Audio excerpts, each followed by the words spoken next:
Greetings from Castle Goring, from Mickey, Aurora, and from me.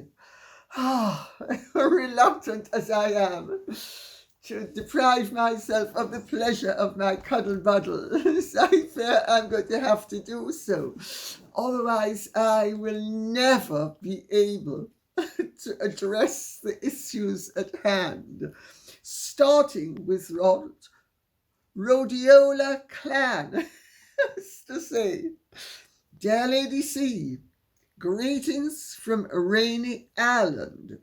It is reported that the King invited the Harkles to Balmoral with the stipulations that they surrender their phones and cameras and they must bring the children. They have declined the invitation on the grounds that it would be too much trouble to go with the children. Sorry, this is so funny. The king must have known they would refuse, but he has cleverly undermined their claim that they want to return to the family and also let it be known that the Harkles are untrustworthy. I am sure no other member of the family is required to give up their phone to stay at Balmoral. What do I think about this, my dear? This is a victim signalling from Harry and Meghan or their people. Do you seriously believe King Charles III is going to leak information to this effect, and that he would have required Harry and Meghan to give up their mobile phones and cameras? Sorry. I'm afraid that's the sort of crass action that nouveau riche arriviste celebrities, such as people we don't even need to mention, would not only use, but be impressed by. Leave your cameras and your phones. I mean, the only event I have ever been into in the whole of my life that I can think of where I was required to leave my phone was at Elton John's White Tie and Tiaras ball. And I have to tell you, I nearly didn't go because of it, because I thought it was an impertinence. I mean, civilized people don't behave like that. There is no possibility of the king having made stipulations of that nature while issuing an invitation. Now, it is true that it is a well-known fact that Harry and Meghan and all the other members of the royal family have standing invitations to go to Balmoral every summer. It is also well known that Meghan has never availed herself of any of those standing invitations to stay at the castle itself. If I remember correctly, when she was newly married, she and Harry did go up to Scotland, but they did not stay at Balmoral Castle. So she's never stayed there insofar as I am aware. I could be mistaken. It's something that's just occurred to me now. I've not investigated the reality of it. I could be wrong, but I don't think I am. But they do have a standing invitation, as do all the other members of the family. You noticed last year, they didn't avail themselves of the standing invitation, notwithstanding the fact that they were going to be in the country, and they knew the Queen was very ill and dying. Remember that? And now, where does this story come from? You surely don't think it came from Buckingham Palace. I mean, that's not the way they function.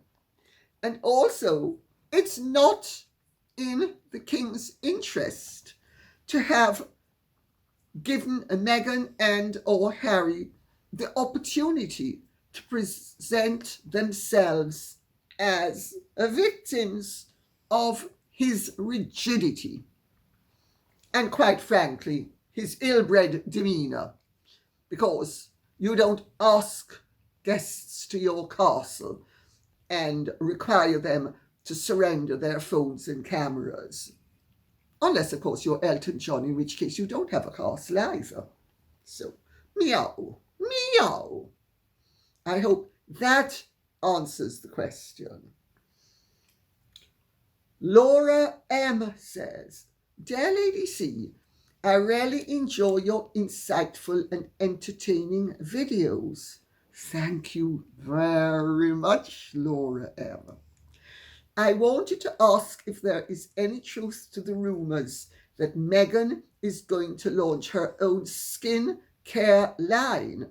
It sounds like she has become friends with Victoria Jackson and Bill Gunther, the infomercial couple. Ellen is buddies with them too and launched her line in 2021. It sounds like something she could market and make lots of money without doing anything but promote it. Maybe you can call the line, maybe she can call the line Duchess. Love to you and the fur babies. Laura from Michigan. Oh dear.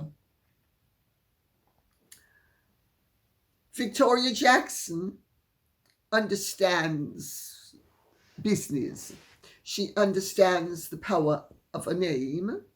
She understands the power of a name to shift product. Can you just imagine it? Hello everyone, I know you've been all very eager to see me. I am Meghan, the Duchess of Sussex, and I can grant that if you buy my products, you're going to have skin just like mine. Please no, we'll say everybody. Not skin like yours. You have awful skin. See how well that one's going to go down. Oh. Bronze up with Meghan, the Duchess of Sussex. She can turn the whitest complexion into the brownest chick. I do it all the time. All the time. Buy my bronze. Buy my bronze. Bronze up like me. Surely you want to be as beautiful as I am. Surely you want to be as natural as I am. Surely you want to look as good as I do and classy. Cock your finger. What else? Oh, this special line. I'm Meghan, the Duchess of Sussex, and I can tell you the way nobody else can. The secret to a man's heart is via my ardent cream. It's called Touch with the Toucher. All, yeah, satisfaction guaranteed. Only $199 per ounce. I need to be rich. I need to make money so that I can continue to indulge my classiness. Well, anything is possible in life. anything. If you live long enough to, I was going to say, if you live long enough, you will discover, as I have, that practically anything is possible, especially nowadays. People brazenly and flagrantly assert that they are humanitarian when they are greedy, grabbinicious, as the Jamaicans would say, so-and-sos. Oh, I'm a wonderful person. I'm just so philanthropic. Let me push my hand in your pocket and deprive you of your just desserts. In fact, they're my just desserts because you're slump enough to let me steal from you and get away with it. I'm so clever. I'm sure some people will buy it. Will it make a great deal of money? Skin care products by Meghan, the Duchess of Sussex, with her skin. Have you seen her skin? Now, one could say she can't help the fact that she was born with bad skin. However, if she were selling makeup,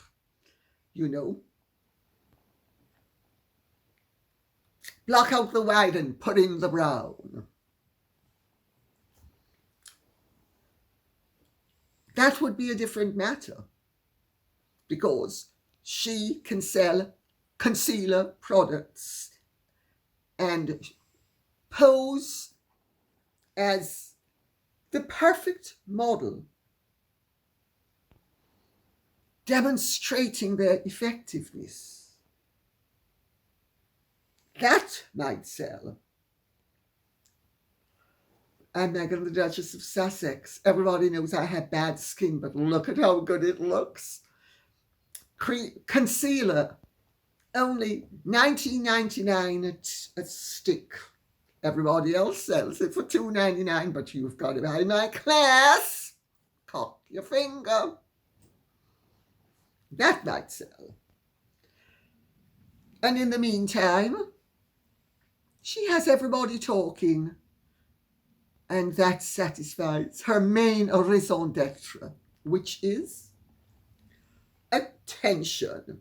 Her second raison d'etre is money. But if she can marry the two, and maybe she should go into not a skin care line, but a cosmetic line. It can be called Concealment by Meghan, the Duchess of Sussex. Now, that's an idea that she should run with.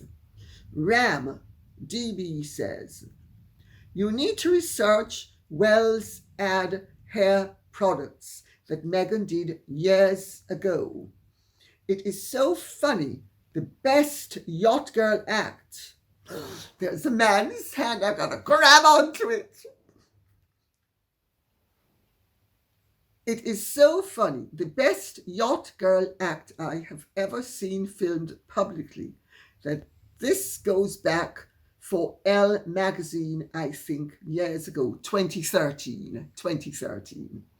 Meghan is hanging all over the stylist like a yacht girl. I think he was a hairdresser. I don't think he was a stylist. And the headline gives it all away. Starlet meets stylist. Meghan Markle and Alexander Blagojevich. So, you're right and I'm wrong. He is being promoted as a stylist. Although I thought that hairdressers did your hair and stylists did your clothes. Anyway, Wella hair products. It's on the internet, on YouTube, and it's hysterically funny because Meghan is whiter than white. Whatever happened to her brown skin that she parades everywhere now? Oh, sorry, that was when she was still a white girl, before she discovered the advantages of pretending to be black. Well, she can't be black, so she has to brown up. And doesn't she brown up well? I mean, no doubt about it, Meghan is a good-looking woman. Of course, anybody who started out looking like her and has spent as much money as she has done to improve her visage can end up being good-looking. But she is nevertheless good-looking. And let's give credit where it is due. However, not once does this advocate of the Black Lives Matter movement, this proto-racist, pot-stirring 89%, or is it 122% Nigerian, now that she has discovered the advantages of the little bit of African heritage that she has. Now she is aggressively and assertively black, although you notice, aside from the bronzing, she still makes sure she looks white. And loads of white people bronze up too. They have tans or fake tans. So there's nothing unique about that, except most of them don't then spin around and play the race card. But there is Meghan in 2013, coy and desperate. And she's such an over actress, you know. I've got to just be enthusiastic and articulate at all times because I'm so classy. And she uses the word classy as well. And about how classy it is to have an updo. And with no disrespect to Alexander Blagojevich, I wouldn't leave my dressing room with my hair looking the mess that hers was. I mean, if that was a hairstyle, I am a monkey's uncle, to use an old-fashioned expression. But it's a wonderful, shall we say, snapshot in time. And Linda Colbeck says, "Hello, Lady C and Fur Babies. There is a video from a day or so ago about H&M's vows perhaps being null and void because neither one of them used their proper Christian names. Don't know if that holds any water. What do you think? It holds as much water as Meghan and Harry's sieves, and as their discretion. None whatsoever. Sorry. Absolutely no water does it hold." They made their wedding vows in front of hundreds of millions of people. Oh, sorry, I lie. I'm such a beast. They did it 3 days before we saw that spectacle, and it was only in front of the Archbishop of Canterbury.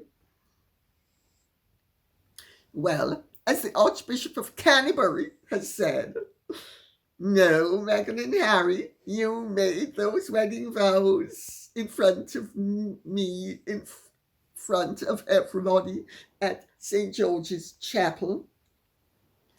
And it doesn't matter if they said, I, Meghan, and I, Harry.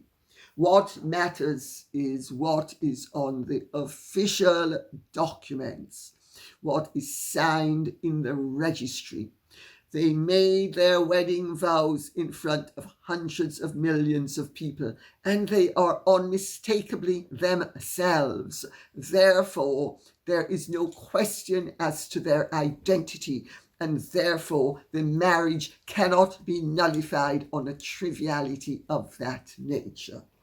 I have to say, I don't know where some of these airy-fairy nonsensical bits of rubbish come from, but I don't know if it's Meghan and Harry trying to keep themselves in the news still, which it most likely is, or their airhead followers, or people who work for them say, let's make Harry and Meghan into victims yet again, because we're going to spread all sorts of misinformation, and then we're going to be able to accuse everybody who exposes the nonsense for what it is of being haters and racists. Rubbish, utter rubbish. RTG says, Lady C, it's just been announced that Harry is going to Singapore in August to play polo for one of his charities, and he's been deselected as the face of Travelist. What's the truth behind all of this? He and Meghan seem to be following independent paths. Well, I think you've asked about 3 questions in one.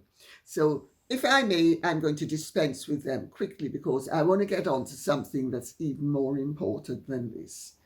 That is actually really important. While this rubbish is entertaining and we can amuse ourselves with it, but it really is rubbish. Sorry. Yes, Harry and Meghan are clearly on independent paths. The question is, to what extent? Is it a vertical as well as horizontal independence?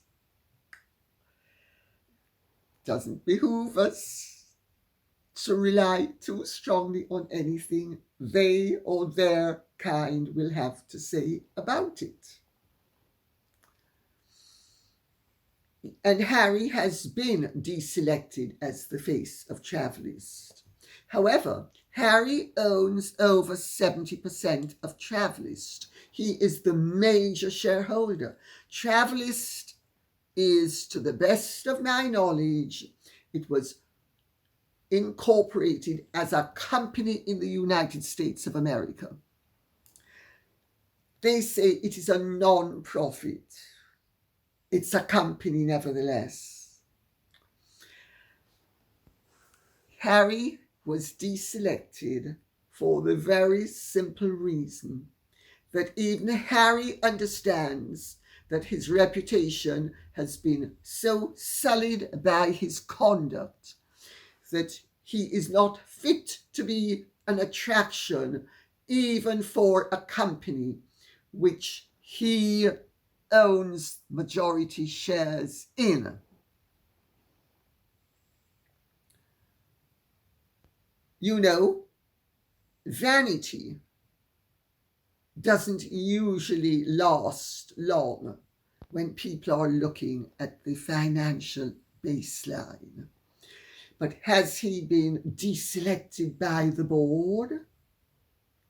They can't deselect him when he is the major shareholder. I put it that way. So, yet again, it's being presented as if Harry is the victim. Harry's not the victim. Harry can't be the victim. Now, as for going to Singapore in August, yes, he is going with Nacho Figueras to represent Centre Barley. They're going to be taking part in a summit discussing the power of sport, community and philanthropy in Tokyo the day before the match. Then they're going to Singapore to play the match. all very noble, all very worthy, all very philanthropic, and Centre is a good charity. And I have very good friends who are very good friends of the Lesotho royal family. I think I might have mentioned this before. When several of the Lesotho royals wanted to stay in Paris some years ago, I was asked if I would lend them my flat in Paris. And because I know they are very good friends of mine, I said yes. They are by and large a sterling family. And Centre is a sterling cause. Of course, you will remember Harry made promises with regard to some of the people he was going to mentor and foster, in brackets foster, well, in quite inverted commas, foster, not officially foster. They haven't heard a word from Harry in ages, evidently. But then I suppose he's too busy earning money. Anyway, there is an announcement that was made saying, prior to travelling to Singapore, both will participate in a summit on the power of sport, community and philanthropy at the ISPS Sports Values Summit Special Edition in Tokyo, Japan, on the 9th of August. Well, I'm afraid I don't see how those dates quite match up, unless they're going to leave Tokyo the day before. So the dates somehow don't quite match up. But then again, this is so typical of anything to do with Harry and Meghan. Nothing quite adds up or matches up. Anyway, the fact of the matter is, yes, they're going, and it's a perfectly worthy thing. And is this indicative of Harry and Meghan yet again being on different paths? Yes, it is. But you know, in good marriages, people are not attached to each other like armpit to deodorant. They may lead lives together, but rarely that obsessive, hand-clutching exhibition of codependency to which we have been treated over the years is not only distasteful to civilized people, but it also gave a message that something's not quite right here, otherwise they wouldn't need to make such exhibitions of themselves. And is it now becoming apparent that maybe they are growing apart and they are functioning apart? Well, what did I say? I think it was towards the end of last year that I had been told. I don't think I need to repeat myself, because I am now going to touch upon something that's really important. Alexander the Great says, regarding Emily Maitlis, and it's really not about her that I'm going to be diverting it into more educative paths, let's put it that way. I've noticed that people on the left don't seem to grasp the concept of people having the right to different opinions and still having the same civil liberties and rights that they do. People with differing opinions to them are treated as though they are on par with the likes of a something-ist, apist with an R in front of it, this being YouTube, or murderer. They just can't grasp the idea that just because they don't agree with someone, it doesn't make them right and the other wrong. It's emotional thinking, not logical thinking. I am now of the opinion that there are two personality types, and one is an emotional thinker, and one is a logical thinker, and one is more left wing and one is more right wing. The left being more emotional, irrational types. Of course, they never see it themselves. And I'm going to read what Leslie Glover says, because I'm going to answer the whole thing in one. Lady C, have you seen Oppenheimer? And if so, do you think the themes are as relevant to today's world as the movie makers seem to think they are? Yes, I do. I saw it last night actually with my son. He wanted us to go and see it, and we went. And insofar as the film itself is concerned, I mean, I had the advantage over my son in that I studied about the Manhattan Project, the spy rings, the Rosenbergs, even Alger Hiss in school in New York in the late 60s.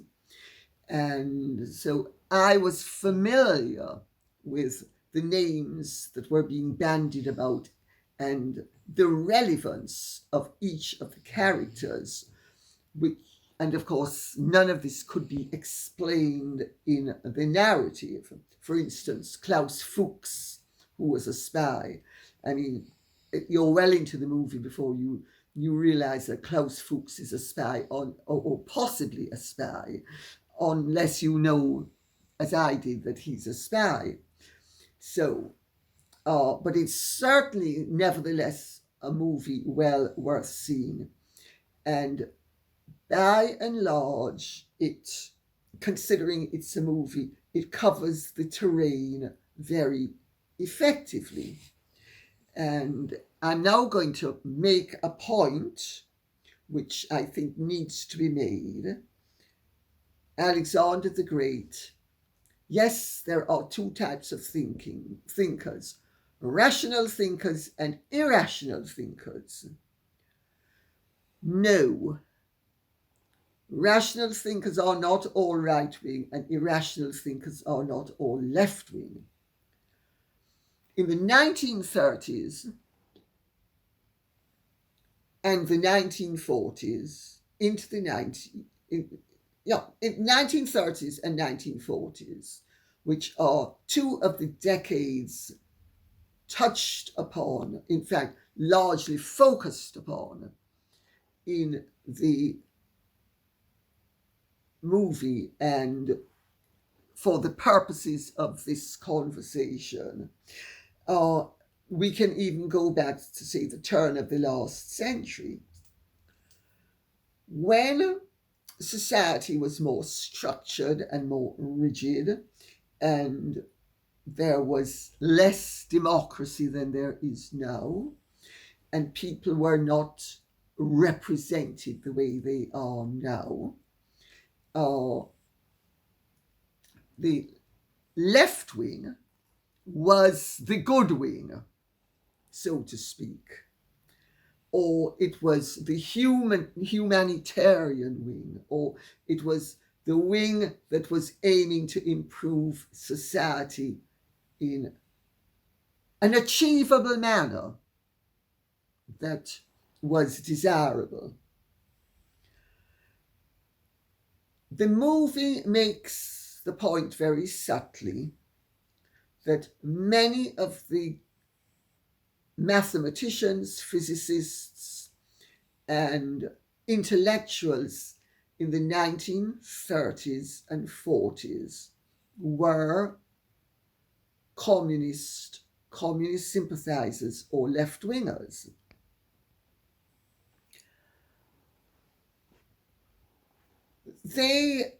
It was far more reasonable then for them to be left-wing than it would be now for people to have extreme left-wing views. And you need to remember that in the 1930s, the world did not know, even in the 1940s, the world did not know that Stalin was an infinitely greater monster than Hitler, and that what he had done to the people of all the Russias was a total disgrace, and that he had in many ways destroyed not only civil liberties in Russia, but the lives of tens of millions of Russians, some of whom he used as slave labor for industrial progress. None of this was known in the West in the 1930s and the 1940s. So communism was an ideal that many rational humanist idealists thought was a utopian form of government that was desirable and could be implemented in the West. They did not understand the tremendous downside of communism because it was kept very carefully hidden from them. It was only after the Second World War, when the Iron Curtain came down in Eastern Europe, that people began to see how truly ominous communism was. So a communist in the 1930s and 40s might have well been a fine thinker and good-hearted. By the time you get to the 1950s and 1960s, they're either dupes or they're malevolent. I mean, look at what, for instance, happened in 1956 in Hungary. Look at what happened in Czechoslovakia. Look at what happened in Romania. Look at what happened in Poland. I make that point for what it's worth. So, political ideologies and political ideas might be relevant to one time and be utterly irrelevant to another. They might appear to be desirable in one epoch, and they are then revealed to be totally unworkable and undesirable in another epoch. So it's not as simple as left wing and right wing, and the right wing thinkers are all rational and left wing thinkers are all irrational. What has happened is that thanks to my generation and people like me who were liberal and who wanted to free up the system and free up the world, and we succeeded in doing so. My generation is the generation that spearheaded peace and love and freedom for all, and the liberality that we aimed for and have achieved is not desirable taken to its outer limits the way the neoliberals are trying to take it. Because when we wanted free speech for everyone, and that gays could have rights, and that the many endless things that have come into existence as benefits generally in my lifetime. For instance, women could be the equals of men. All of these things have been not only achieved to a large extent, but the liberties attached to them are being endangered by extreme irrational thinkers who at the moment are sometimes called woke and sometimes called left-wing. But there are many people who are more on the left wing who are still rational thinkers and do not approve of or agree with some of the more extreme and radical postures that the Emily Maitlises and the Alison Roses of this world take. You know, my generation would never have argued to shut down someone's bank account because her boyfriend had been the banker of somebody who we did business with for decades.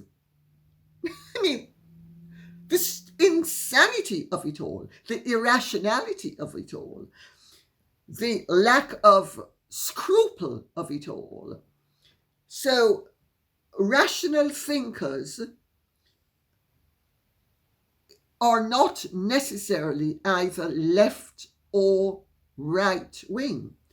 You can't say, well, left wing is right, right wing is wrong, or vice versa.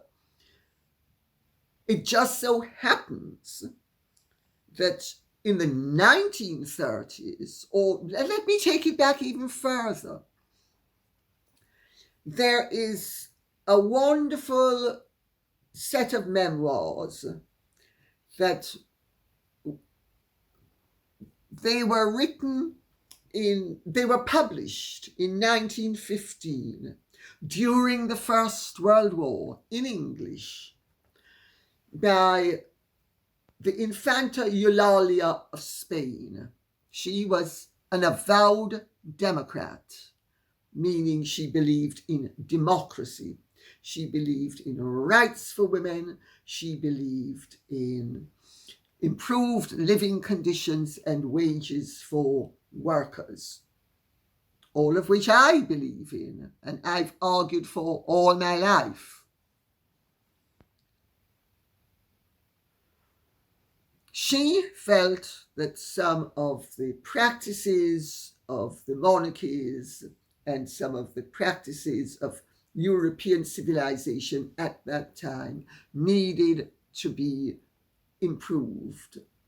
And I agree with every one of her sentiments. I don't always agree with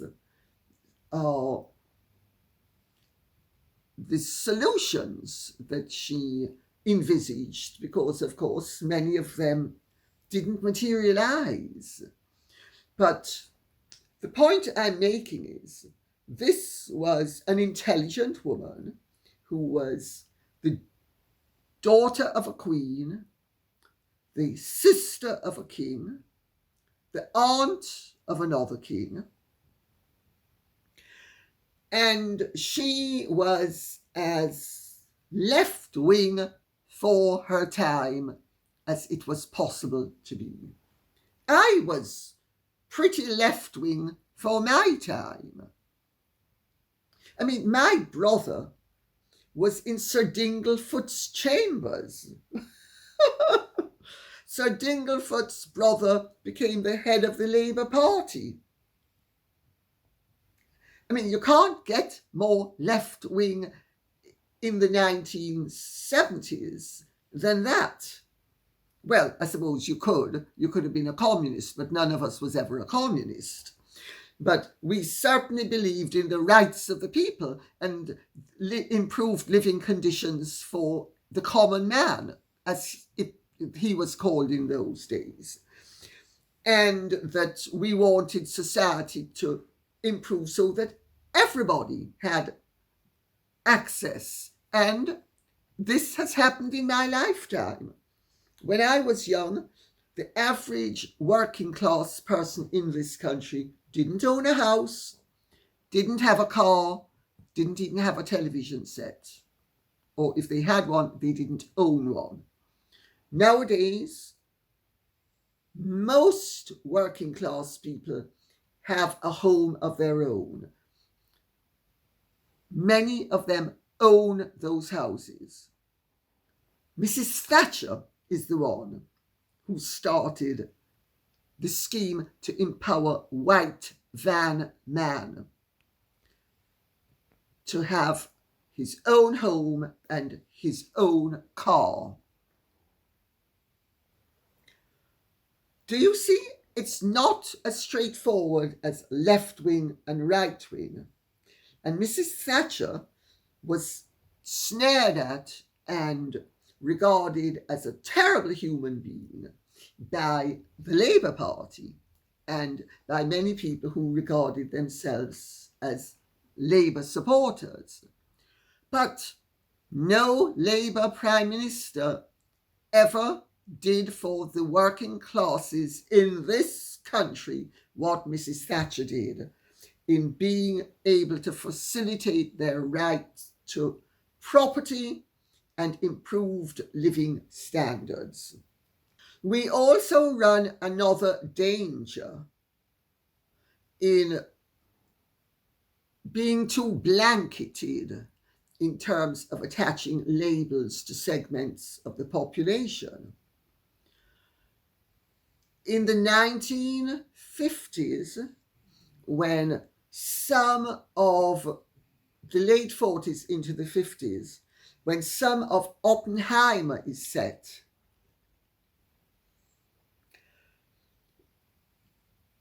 there was the general belief, certainly into the 1960s, because in 1968, if I'm not mistaken,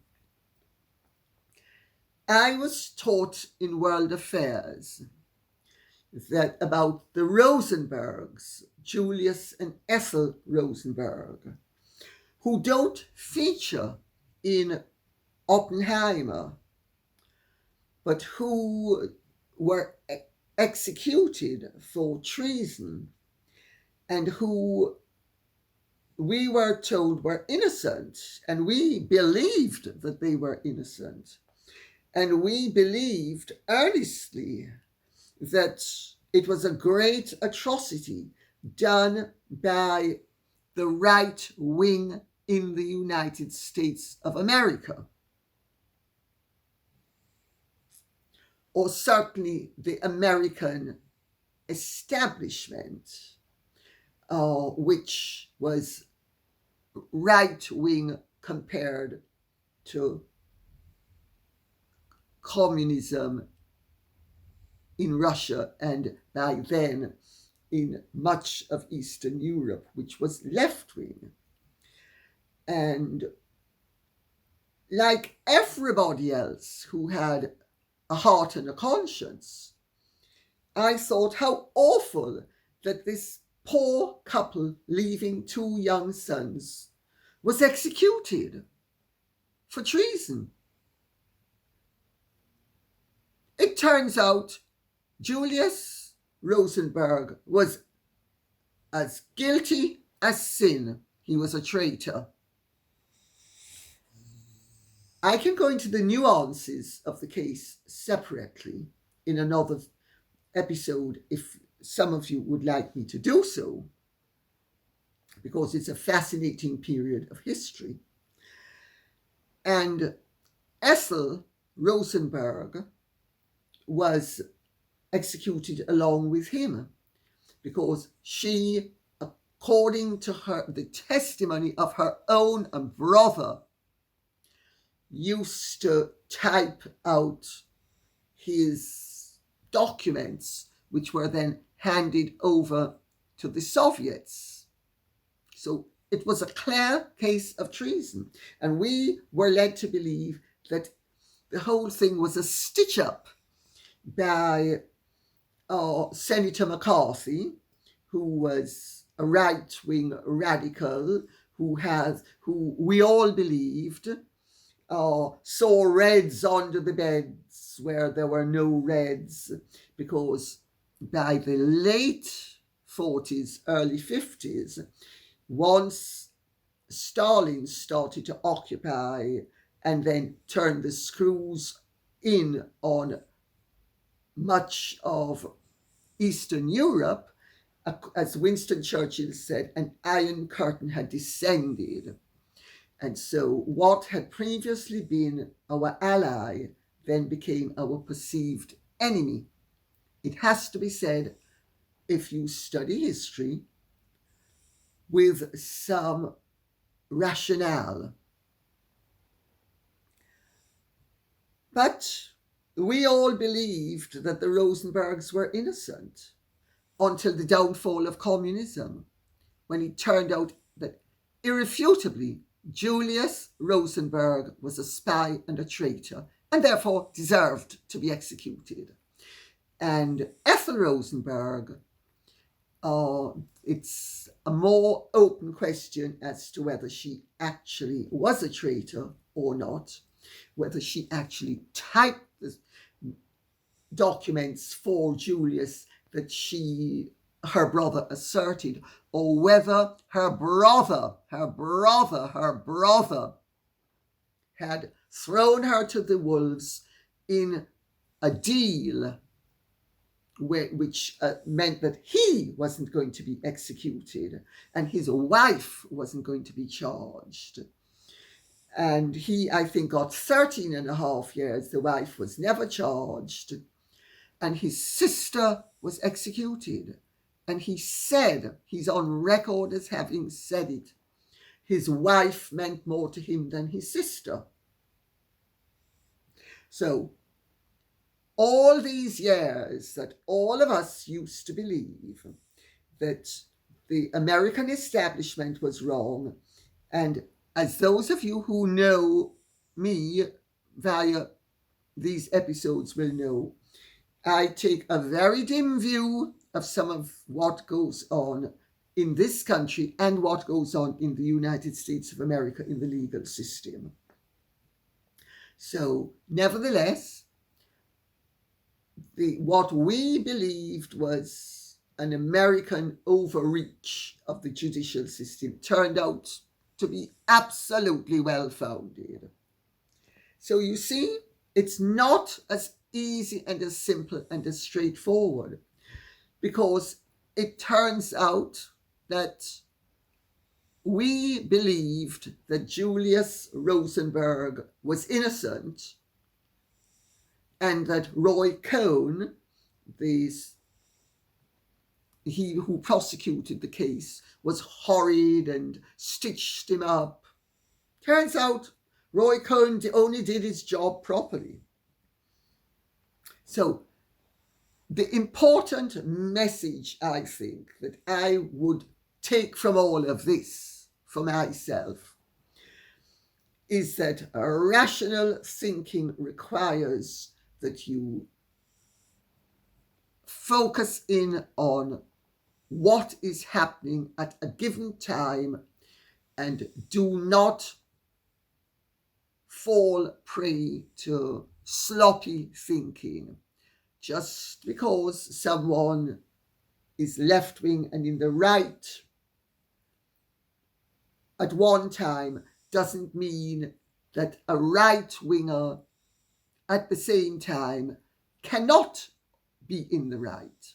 Sometimes they're both in the right, and sometimes they're both in the wrong. But as a rule of thumb, what's happening at the moment is that the neo-puritanical illiberals who pose as liberals, having achieved gratis me and my generation and all of us and our efforts, having achieved unprecedented liberties, are now trying to deprive anyone who disagrees with them of their right to liberty, whether it is of thought, banking, or action is beside the point.